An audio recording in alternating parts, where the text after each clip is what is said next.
Warahmatullahi wabarakatuh.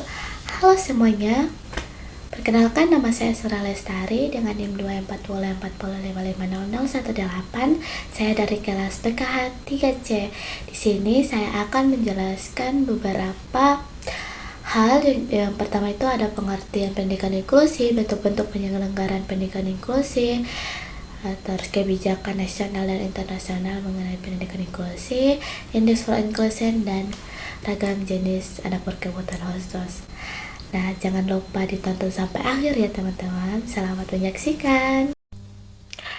Baik, di sini saya akan menjelaskan terlebih dahulu apa sih sebenarnya pendidikan inklusi itu.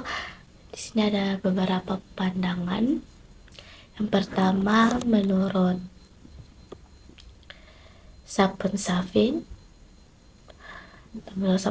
pada tahun 1994 menyatakan bahwasannya pendidikan inklusi merupakan sistem layanan pendidikan yang mempersyaratkan agar semua anak berkelainan dilayani di sekolah-sekolah terdekat di kelas reguler bersama teman-teman seusianya. Kemudian menurut CRPD atau Convention on the Rights of Persons with Disabilities atau Konvensi Hak-Hak Penyandang Disabilitas yang disahkan oleh PBB tahun 2006, menyatakan bahwasannya pendidikan inklusif adalah pendidikan yang berlandaskan pada prinsip non-diskriminasi dan kesetaraan kesempatan.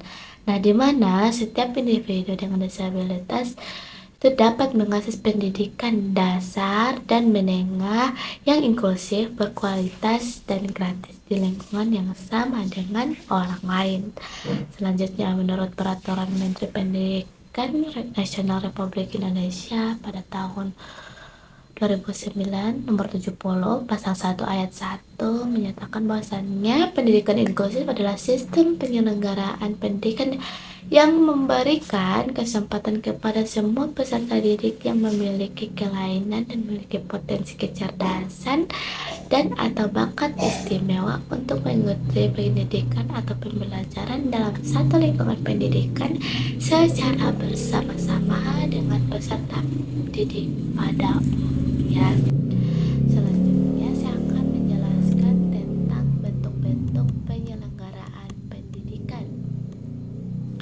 Bentuk-bentuk penyelenggaraan pendidikan itu ada segregasi, integrasi, dan inklusi. Nah, segregasi adalah sistem pendidikan di mana anak berkebutuhan khusus ditempatkan di sekolah atau kelas khusus yang terpisah dari pendidikan umum. Nah, di sini maksudnya anak disabilitas dipisahkan dengan anak reguler. Contohnya seperti SLB atau sekolah luar biasa. Selanjutnya ada integrasi. Nah, integrasi adalah upaya mengikutsertakan anak berkebutuhan khusus ke sekolah reguler, tetapi sistem pembelajaran dan kurikulum belum sepenuhnya menyesuaikan dengan kebutuhan mereka. Artinya, anak disabilitas sudah ikut serta dalam pembelajaran itu dengan anak-anak reguler, namun anak berkebutuhan harus menyesuaikan dengan sistem pembelajaran yang ada. Yang selanjutnya itu adalah inklusi. Nah, inklusi berarti memastikan semua anak tanpa terkecuali memiliki kesempatan yang sama untuk belajar dan berpartisipasi di sekolah reguler. Artinya, anak berkebutuhan khusus itu sudah bergabung atau bersama-sama belajar di sekolah reguler dengan sistem pembelajaran yang menyesuaikan anaknya tersebut. Nah, selanjutnya kita akan membahas tentang kebijakan internasional.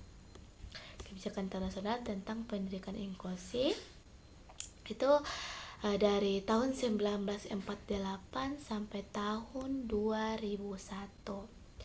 Dan di sini saya akan menjelaskan terlebih dahulu pada tahun 1948 itu ada Deklarasi Universal Hak Asasi Manusia atau biasa disebut dengan Universal Declaration of Human Rights yang dilaksanakan di Paris, Prancis. Nah, di dalam pasalnya, di pasal 26 ditegaskan bahwasannya setiap orang berhak atas pendidikan tanpa diskriminasi ras, jenis kelamin, bahasa, agama, atau status lainnya. Nah, pendidikannya juga itu diarahkan untuk mengembangkan kepribadian manusia dan memperkuat penghormatan terhadap hak asasi manusia. Selanjutnya di tahun 1989 di Konvensi PBB tentang Hak Anak atau biasa disebut dengan Convention on the Right of the Child atau CRC, di mana konvensi ini menegaskan hak setiap anak untuk memperoleh pendidikan serta memberikan perhatian khusus kepada anak penyandang disabilitas yang menjamin hak atas pendidikan dan rehabilitasi. Kemudian di tahun 1990 ada deklarasi dunia tentang pendidikan untuk semua atau World Declaration on Education for All di Jomtien, Thailand. Nah, deklarasi ini menjadi tonggak penting pendidikan inklusi global dengan komitmen agar semua anak, remaja, dan orang dewasa memperoleh akses pendidikan dasar berkualitas tanpa diskriminasi. Selanjutnya di tahun 1993 adalah peraturan standar tentang persamaan kesempatan bagi penyandang cacat atau Standard Rules on the Equalization of Opportunities of Persons with Disabilities yang disahkan di New York di Amerika Serikat. Nah, isi kebijakannya itu mendorong negara-negara untuk menjamin kesetaraan kesempatan dalam bidang pendidikan, pekerjaan, dan kehidupan sosial bagi penyandang disabilitas. Selanjutnya di tahun 1994 ada pernyataan Salamanca dan kerangka aksi tentang pendidikan kebutuhan khusus atau di Salamanca Statement on Framework for Action on Special Needs Education yang diselenggarakan di Salamanca, Spanyol. Nah, dokumen ini menjadi landasan utama gerakan pendidikan inklusi di seluruh dunia. Nah, isinya itu menegaskan bahwasannya sekolah reguler harus menerima semua anak, termasuk anak berkebutuhan khusus, dengan kurikulum dan metode pembelajaran yang disesuaikan dengan kebutuhan mereka. Selanjutnya di tahun 1999 ada tinjauan 5 tahun Salamanca atau 5-year review of the Salamanca Statement yang dilaksanakan di Paris, Prancis, lagi-lagi di Paris, Prancis ya. Kegiatan ini itu mengevaluasi penerapan kebijakan inklusif setelah deklarasi Salamanca dan menegaskan pentingnya dukungan kebijakan serta pelatihan guru untuk berkelanjutan pendidikan inklusif. Selanjutnya di tahun 2000. Nah, di tahun 2000 ada kerangka aksi Forum Pendidikan Dunia atau Education for All yang diselenggarakan di Dakar, Senegal. Nah, kebijakan ini melanjutkan komitmen di Jomtien, Thailand dengan fokus pada pemerataan akses dan peningkatan kualitas pendidikan bagi semua, khususnya anak-anak yang rentan dan terpinggirkan. Selanjutnya di tahun 2001 ada program flagship pendidikan untuk semua tentang pendidikan dan kecacatan atau Education for All Flagship on Education and Disability yang diluncurkan di Paris, Prancis. Nah, program ini merupakan inisiatif global untuk memastikan bahwa anak-anak dengan disabilitas menjadi bagian dari sistem pendidikan umum, bukan terpisah di sekolah khusus. Itulah kebijakan internasional tentang pendidikan inklusi. Selanjutnya saya akan menjelaskan tentang kebijakan nasional tentang pendidikan inklusi dimulai dari tahun 1945 sampai tahun 2024. Nah, di sini kebijakan pertama itu di Undang-Undang Dasar tahun 1945 pada pasal 31 ayat 1 yang menyatakan bahwa setiap warga negara berhak mendapatkan pendidikan. Nah, ini sejak awal kemerdekaan negara itu sudah menegaskan bahwasannya pendidikan adalah hak setiap warga negara tanpa terkecuali. Nah, selanjutnya ditegaskan pada Undang-Undang Nomor 4 tahun 1997 tentang penyandang cacat. Nah, di sini Di sini itu menjamin hak penyandang cacat dalam pendidikan, pekerjaan, dan kehidupan sosial. Nah, undang-undang itu mulai memperluas pandangannya bahwasanya disabilitas bukan sekedar urusan kesehatan, tapi juga hak asasi dan penyandang disabilitas menjadi kewajiban negara, bukan atas belas kasihan. Dan selanjutnya di tahun ada peraturan pemerintah nomor 43 tahun 1998 yang berisi tentang pelaksanaan kesejahteraan sosial bagi penyandang cacat, termasuk pendidikan, pelatihan, dan pemberdayaan. Dan di sini pemerintah itu mulai membuat langkah-langkah praktis untuk memberikan pelayanan pendidikan dan keterampilan bagi anak-anak disabilitas. Selanjutnya Undang-Undang nomor 23 tahun 2002 tentang perlindungan anak, yang isinya itu menjamin setiap anak termasuk anak disabilitas mendapat perlindungan dan pendidikan tanpa diskriminasi. Di sini tuh mulai muncul pendekatan yang lebih humanis, bahwa asalnya anak disabilitas itu diakui sebagai bagian dari anak Indonesia yang punya hak dan potensi yang sama. Selanjutnya di tahun 2005 itu ada peraturan pemerintah nomor 19 tahun 2005 yang berisi tentang menetapkan 8 standar pendidikan untuk semua satuan pendidikan termasuk sekolah inklusif. Selanjutnya di tahun 2009 itu ada Permendiknas nomor 70. Ini lebih menjelaskan tentang penyelenggaraan pendidikan inklusif di sekolah umum. Dan disinilah sekolah reguler secara resmi diwajibkan menerima siswa dengan kebutuhan khusus. Nah, di sini juga dikenalkan juga peran GPK atau guru pendamping khusus dan penyesuaian kurikulum. Nah, ini bisa dibilang pada tahun 2009 ini menjadi titik awal sekolah ramah untuk semua anak di Indonesia, atau sekarang lebih dikenal dengan sekolah inklusif. Selanjutnya di tahun Undang-Undang nomor 8 tahun 2006 itu tentang penyandang disabilitas. Nah, pada pasal 10-nya itu berisi tentang penjaminan hak penyandang disabilitas untuk mendapatkan pendidikan bermutu semua jenjang secara inklusif. Nah, kalau pada tahun 2009 itu tentang fokusnya di hak pendidikan, di hak pendidikan. Nah, di Undang-Undang tahun 2016 ini nomor 8 ini adalah pendekatan tentang bahwasannya anak disabilitas itu bukan belas kasihan tapi hak yang wajib dipenuhi. Selanjutnya itu peraturan pemerintah nomor 13 tahun 2020 tentang akomodasi yang layak. Di sini menetapkan bentuk akomodasi dan penyesuaian yang harus disediakan bagi peserta didik dengan penyandang disabilitas. Seperti misalnya itu penyesuaian waktu ujian, metode pembelajaran, fasilitas akses ataupun alat bantu.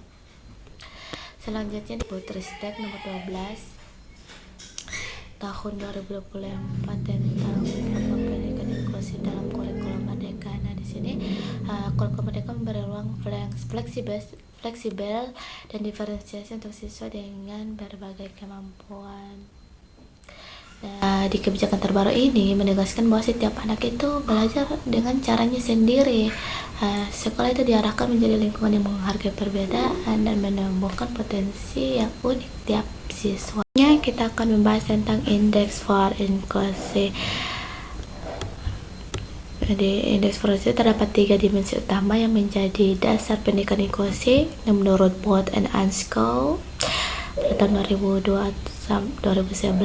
Di sini ada 3. Yang pertama, creating inclusive cultures atau membangun budaya inklusif. Nah, di sini artinya itu membangun suasana sekolah yang menerima perbedaan, saling menghargai, dan menumbuhkan rasa memiliki bagi semua warga sekolah. Selanjutnya itu producing inclusive policies atau mengembangkan kebijakan inklusif.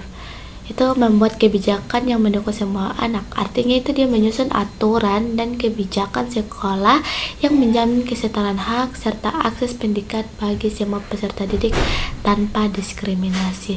Selanjutnya itu evolving inclusive practice atau mengembangkan praktik inklusif. Ini menerapkan pembelajaran yang partisipatif dan adil untuk semua.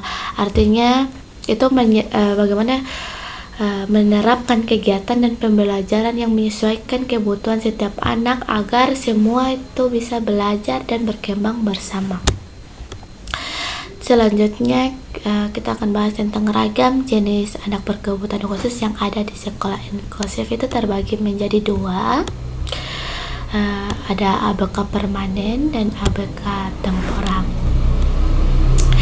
Nah, sebelum kita ke jenis-jenisnya, kita akan bahas dulu apa sih itu ABK permanen dan ABK temporer. Nah, ABK permanen adalah ABK yang memiliki atau anak yang memiliki kelainan atau hambatan yang bersifat tetap atau seumur hidup.